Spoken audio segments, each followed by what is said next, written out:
Salut à tous. Alors maintenant on va enfin utiliser ce que je vous ai appris dans le menu. Donc si vous n'avez pas vu le menu, je vous conseille d'aller, vous avez intérêt à aller le voir. Parce qu'on va s'attaquer au cas qui ressemble à ça. C'est-à-dire ceci, où vous avez deux coins bien orientés et deux coins mal orientés. Et votre centre blanc, votre centre opposé, là en l'occurrence c'est le blanc pour moi. J'ai provoqué avec le jaune en haut.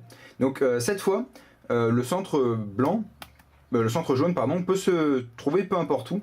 Il peut même se trouver ici par exemple, donc on inclura aussi ces cas qui sont les pires. Vous vous souvenez donc ce que je vous ai appris dans la vidéo d'introduction, savoir si on doit commencer par un sledge ou un edge. Là par exemple on commencerait par un sledge à droite ici, tac, comme ça. Et ben c'est là que ça va nous servir. Voici le premier cas, donc on le reconnaîtra avec deux centres opposés que l'on placera dans tous les cas derrière.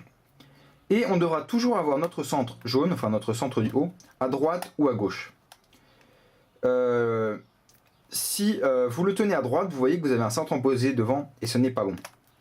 Alors évidemment avec l'entraînement, vous allez vous rendre compte qu'on ne cherche pas, on ne reconnaît pas forcément les deux centres opposés à chaque fois. Si par exemple vous finissez votre face comme ça, vous faites ça, vous reconnaissez que vous avez un centre opposé ici. Si vous voyez que celui-ci n'est pas opposé, vous n'avez même pas à faire attention à celui-ci, parce que dans tous les cas, on commencera avec derrière. Et donc en fait ce qu'on fait, c'est qu'on va, toujours avec nos deux centres opposés derrière, on va faire l'algorithme qui correspond, en l'occurrence un sledge ici, et ici on se retrouve avec un sledge encore, et on aura fini le cube. Un autre cas, qui est en l'occurrence symétrique du précédent, nos deux centres opposés, notre centre de la face du haut qu'on met sur le côté, donc en l'occurrence à droite pour avoir les deux centres derrière, au moins un des deux centres opposés derrière. Et donc là en l'occurrence on commencerait par un edge ici, et ensuite ici. Pour savoir où se retrouvera votre centre jaune après pour faire le sledge ou le edge qui suit, simplement comme vous savez que celui-ci et celui-ci sont échangés pendant un sledge ou un edge, s'il est là avant, il se retrouvera là après, donc vous savez que vous aurez cette rotation à faire et que ça continuera comme ça. Alors ça se passe un petit peu, selon moi, avant vous voyez on commençait par un coin qui regardait vers nous, là il faudra bien faire attention à commencer, donc toujours avec au moins un de vos centres derrière donc, et votre centre de la face du haut sur le côté. Il faudra bien commencer donc avec le coin qui regarde vers le haut, vu qu'il n'y a pas de coin qui regarde vers nous en l'occurrence. N'oubliez pas donc le centre de la face du haut sur le côté et un centre opposé derrière. Et donc là ce serait un sledge à droite vu que ce coin est à droite. Et de la même manière qu'avant, ce coin va se retrouver là, ce centre va se retrouver là après. Donc je sais que j'ai un Y à faire et sledge ou edge, je vois toujours sur le moment. Évidemment, vous appliquez la même chose au symétrique. Maintenant, le deuxième cas qui ressemble assez, c'est quand cette fois nous n'avons qu'un seul centre opposé. Et c'est là que ce que je vous ai dit avant va servir un petit peu. C'est que dans tous les cas, on va mettre au moins un centre opposé derrière nous. Donc comme ça, vous n'avez qu'à en voir un. Il vous suffit de voir un centre opposé et vous savez qu'il se retrouvera derrière vous très probablement. Ou au moins avec le centre de la face du haut adjacent. Donc là en l'occurrence, on met derrière. Celui-ci ici, donc s'il était à gauche, celui-ci serait devant, donc c'est pas bon. Et donc là on commence par un edge ici, parce qu'on n'a pas de coin qui pointe vers nous, mais on commence par celui qui pointe vers le haut, donc à gauche. Et après de même ici. Et donc dans tous les cas vous vous retrouvez avec une permutation U bien placée. Voilà. Donc peu importe le cas, tant que vos centres de la face du haut se baladent sur votre étage du milieu comme ça, et que vous avez un centre opposé, vous le mettez derrière et c'est bon. Maintenant, voici autre chose, c'est quand cette fois nous n'avons pas deux centres opposés ou un centre opposé, mais deux centres résolus. Et bien ça va être exactement la même chose, on va les placer derrière, on va placer notre centre adjacent sur le côté, donc droite ou gauche. S'il est à droite, vous voyez que c'est pas bon, on a au moins un centre opposé devant nous, ce qui n'est pas bon. Il faut jamais avoir un centre opposé ou résolu devant nous, donc. Et vous voyez, donc on va, comme tout à l'heure, se mettre ici, faire un sledge, et regardez le cas qu'on a là. C'est celui que je vous ai montré dans la vidéo précédente. Et donc on va faire un sledge ici, à droite, vu que ce coin pointe vers nous à droite. Y2, et là on a un edge. Voici un autre type de cas. On a toujours nos deux centres résolus ici. Notre centre de la face du haut sur un côté. Là on commence par ici. Tac. on ne commence pas par ici, sinon on va se retrouver avec une H, donc on se met ici. Et encore Y2, et tac.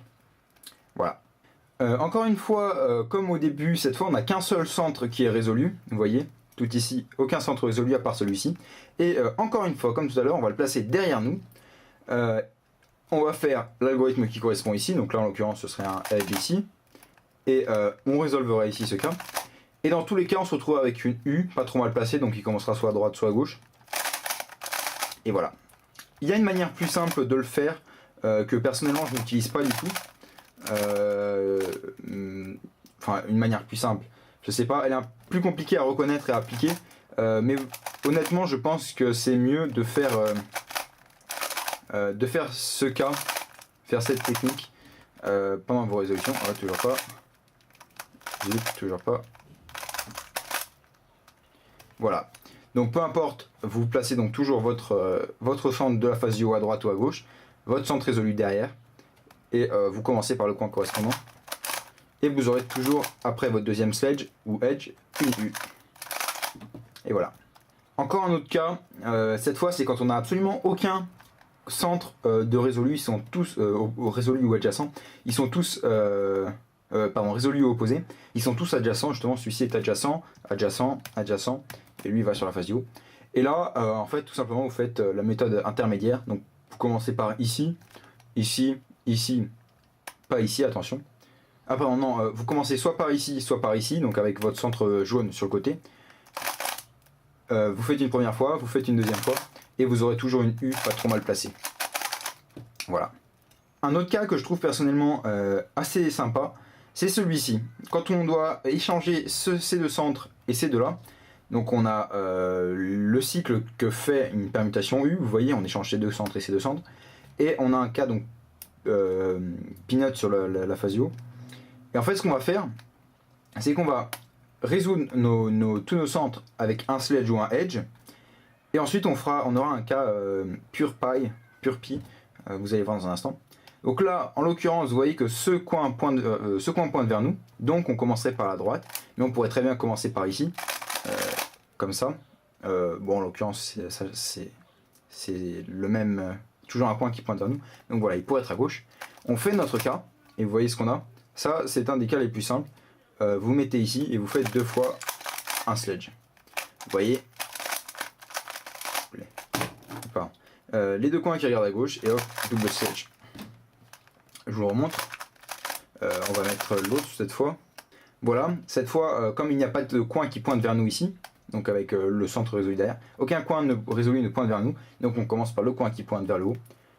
En l'occurrence, c'est un sledge parce qu'il est à droite, et donc si vous n'avez pas de coin qui pointe vers vous, après vous aurez toujours un Y à faire si vous voulez le cas comme ça avec double sledge. Si vous préférez double edge, ce sera ici.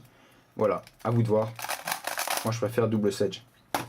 Un autre cas qui est assez relou, il existe des manières plutôt sympas de le passer, enfin assez efficaces de le passer, mais si vous ne voulez aucun algorithme, sachez que dans ce cas-là, quand vous avez deux centres opposés résolus, donc vous voyez une espèce de permutation U en fait ici, et vos coins comme ça, le mieux selon moi c'est de faire Sarah intermédiaire, peu importe où, vous aurez toujours à la fin une permutation U pas loin, comme ça.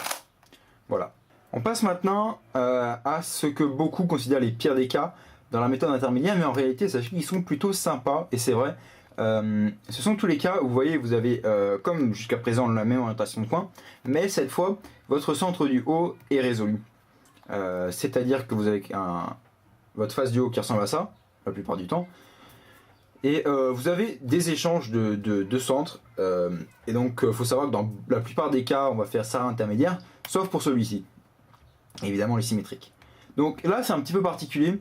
Pour savoir où commencer les sledge edge, je vais vous expliquer.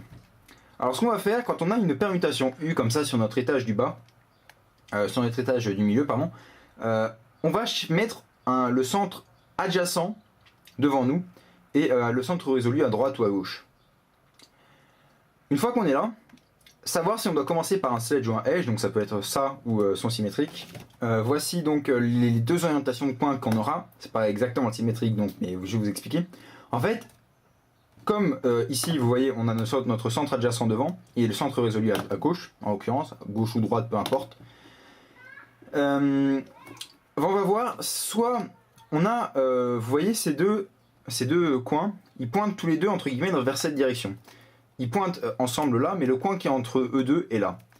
Dans ce cas, si vous avez ce coin vers lequel c'est de la pointe, on commencera par un sledge à droite. On commencera par ce coin. S'il est à gauche, on commencera à gauche. S'il est à droite, en l'occurrence, on commencera par un sledge. En revanche, ici, si on n'a pas le coin vers lequel il pointe, il est ici, et vous voyez que là c'est pas bon, on a le centre opposé devant, eh bien on commencera simplement par un de ces coins qui est mal orienté. Voilà, donc ici, comme je vous ai dit, tous les deux pointent vers celui-ci, entre guillemets, donc on commencera par un sledge, donc on commencera par ce coin, et en l'occurrence il est à droite, donc c'est un sledge. On fait ça, et maintenant regardez ce qu'on a, un cas en deux sledges, ici. Et donc même chose ici, on n'a pas donc le coin vers lequel il pointe, c'est de là, celui-ci, donc on commence par ce coin qui est mal orienté, il est à gauche en l'occurrence, donc on fait un edge, et ensuite on a pareil un cas très simple. Et donc pour savoir si on doit où seront après nos deux centres opposés, simplement vous voyez que ce centre est déjà opposé, donc forcément à un moment il sera derrière ou sur le côté, et en fait vous saurez, pour savoir dans quelle direction faire votre rotation, faudra savoir que vous devrez toujours tourner vers le centre qui est résolu. En l'occurrence, je commence ici par un edge ou un sledge, peu importe. En l'occurrence, ce sera un edge.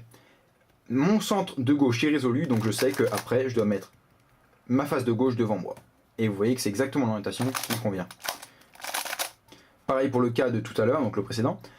J'ai le coin vers lequel il pointe, donc je commence ici, et mon centre résolu est à gauche, donc je sais que j'aurai cette rotation à faire après, et etc. Et donc en quelque sorte les deux symétriques, cette fois nos centres résolus sont à droite, donc on aura à tourner vers la droite. Là on a le coin vers lequel c'est de la pointe, celui-ci, donc on commencera par celui-ci, il est à gauche, donc c'est un edge. Et notre centre résolu est à droite, donc on fait une rotation ici, et vous voyez que ça correspond parfaitement à ce cas. De même ici, on n'a pas le coin vers lequel il pointe, donc on commence par ce coin qui est mal orienté, à droite, donc sledge. Et ce centre est résolu à droite, donc on tourne vers la droite et on continue. Voilà. Alors voici le cas suivant. Il existe un algorithme pour celui-ci que je n'utilise pas. Je préfère faire ça. Faire la méthode de base, enfin intermédiaire. Et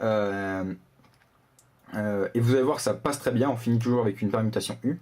C'est ce cas donc où on a une permutation H, vous voyez, tous nos centres sont opposés, et donc cette configuration pour les tâches du haut. Moi par habitude je commence ici, donc vous voyez avec ce coin qui regarde vers la droite, et je me mets là, tac sledge, et je sais que j'ai toujours un cas. Donc vous pouvez, en fait ce qu'on fait c'est qu'on tombe sur un cas de catégorie 2, enfin du début de la vidéo, et donc c'est Sarah intermédiaire, et on finit, on a toujours une permutation U sous cet angle. Vous pouvez apprendre par cœur cette séquence de mouvements, vous n'êtes pas obligé, c'est à vous de voir. Voici le cas suivant, qui est un cas pur en quelque sorte. On a simplement ces deux coins à retourner sur eux-mêmes. Moi je sais par habitude que je vais commencer ici, donc ici en l'occurrence, par ce coin, par faire deux sledges, et je me retrouverai avec ce cas. Je sais toujours que j'ai un Y et encore deux sledges. Après c'est à vous de voir, en fait il existe un algorithme aussi, que je ne fais absolument pas. Celui-ci ça passe très bien, donc voilà, vous pouvez se trouver tout seul, par exemple sous cette orientation vous pouvez essayer, en l'occurrence ça marche pas, donc vous saurez que sous cette orientation il faut commencer par un double sledge, et vous voyez que là vous avez encore double sledge. Après encore une fois, si vous préférez les edges, à vous de trouver l'orientation que vous préférez. Moi c'est celle que je préfère et qui passe le mieux. Alors voici les deux derniers cas qui en fait, on se fout peu importe de quelle permutation Z on a, on fera pareil ça intermédiaire. En fait voilà, vous voyez on a toujours cette même forme sur le sommet, et on a une permutation Z, donc c'est de là et c'est de là échangé. Pareil ici, c'est de là et c'est de là. Et donc tout simplement ce qu'on va faire, c'est qu'on va faire ça intermédiaire, à vous de voir, ce que vous pouvez faire. Moi comme par habitude je fais là, tac, tac, tac, et j'ai une permutation U. Pareil pour ce cas, moi je me mets là, hop, tac, tac, et permutation U. Voilà. Voilà, j'espère que ce tutoriel vous a été utile. Vous pouvez retourner au menu si vous le souhaitez. Trouvez la partie suivante du tutoriel. Salut!